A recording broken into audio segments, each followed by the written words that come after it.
আজকের আলোচনা শুধু অর্থনীতি বা বাজার দর নিয়ে নয়, এটি বাংলাদেশের কোটি কোটি মধ্যবিত্ত পরিবারের স্বপ্ন এবং কষ্টের গল্প।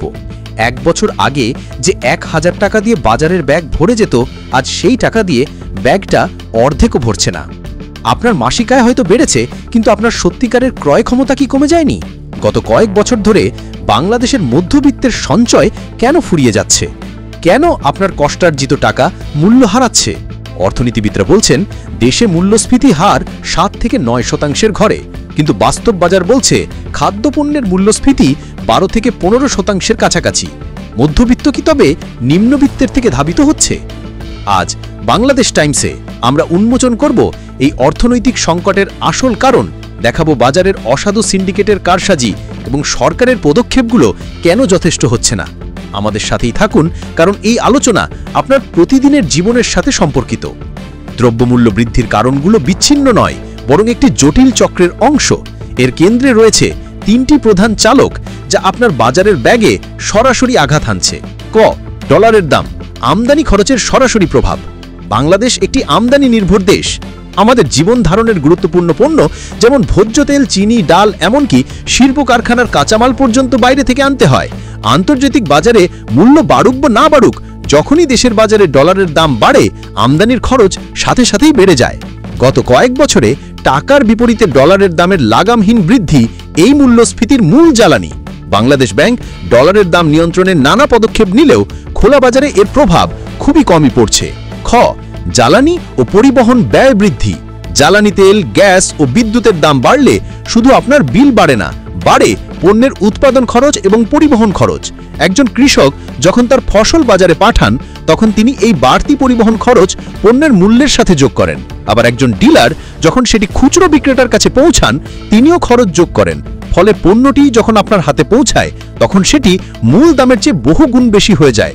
পরিবহন খরচ বৃদ্ধি একটি চেইন রিঅ্যাকশন তৈরি করে, যা ভোক্তার ওপরেই চাপ ফেলে। গ, কালো টাকা এবং মুদ্রাস্ফীতি। অর্থনীতিবিদরা বলছেন মুদ্রাস্ফীতির আরেকটি কারণ হল বাজারে টাকার অতিরিক্ত সরবরাহ। বিশেষ করে সরকারি বাজেট ঘাটতি মেটাতে কেন্দ্রীয় ব্যাংক থেকে বেশি টাকা ছাপানো এবং বাজারে কালো টাকার অবাধ প্রবাহ মুদ্রাস্ফীতিকে আরও উস্কে দিচ্ছে। যখন উৎপাদন না বেড়ে বাজারে টাকার সরবরাহ বাড়ে, তখন টাকার মান কমে যায় আর পণ্যের দাম লাফিয়ে বাড়ে। আন্তর্জাতিক বাজার বা ডলারের দোহাই দিলেও বাংলাদেশের দ্রব্যমূল্য বৃদ্ধির সবচেয়ে বড় ভিলেন হল অসাধু ব্যবসায়ীদের সিন্ডিকেট। কৃত্রিম সংকট। এই সিন্ডিকেট কিভাবে কাজ করে? আলু, ডিম, পেঁয়াজ বা চিনির মতো গুরুত্বপূর্ণ পণ্যের সরবরাহ স্বাভাবিক থাকা সত্ত্বেও তারা একটি নির্দিষ্ট সময়ে বাজারে কৃত্রিম সংকট তৈরি করে। তারা গুদামে পণ্য মজুত করে রাখে। এরপর যখন বাজারে ঘাটতি দেখা দেয়, তখন তারা নিজেদের নির্ধারিত আকাশছোঁয়া দামে পণ্য ছাড়ে। নিয়ন্ত্রণ ও মুনাফা। এই সিন্ডিকেটগুলো এত শক্তিশালী যে তারা আমদানি থেকে শুরু করে পাইকারি বাজার পর্যন্ত প্রায় সব স্তর নিয়ন্ত্রণ করে। সরকার যখনই কোনো পণ্যের ন্যায্য মূল্য নির্ধারণ করে দেয়, যেমন আলু বা ডিমের ক্ষেত্রে, দেখা যায় মাঠ পর্যায়ে সেই মূল্য কার্যকর করা যায় না, কারণ সিন্ডিকেট তাদের অদৃশ্য হাতের মাধ্যমে পুরো বাজার ব্যবস্থাকে জিম্মি করে রেখেছে। প্রশ্ন, বারবার অভিযোগ সত্ত্বেও এই সিন্ডিকেট কেন অধরা? অনেক বিশ্লেষকের মতে বাজার তদারকি সংস্থাগুলোর দুর্বলতা এবং ক্ষেত্র বিশেষে অসাধু কর্মচারীদের সাথে যোগ সাজেশের কারণেই এই সিন্ডিকেট বছরের পর বছর ধরে বেপরোয়া মুনাফা করে চলেছে।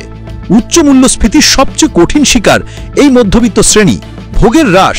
যাদের আয় স্থির কিংবা মূল্যস্ফীতির নিচে বাড়ছে, তারা বাধ্য হচ্ছেন জীবনযাত্রার মান কমাতে। প্রোটিনের চাহিদা মেটাতে ডিম, মাছ বা মাংসের পরিমাণ কমছে। অনেক পরিবারকে এখন সঞ্চয় ভেঙে চলতে হচ্ছে। শিক্ষায় প্রভাব।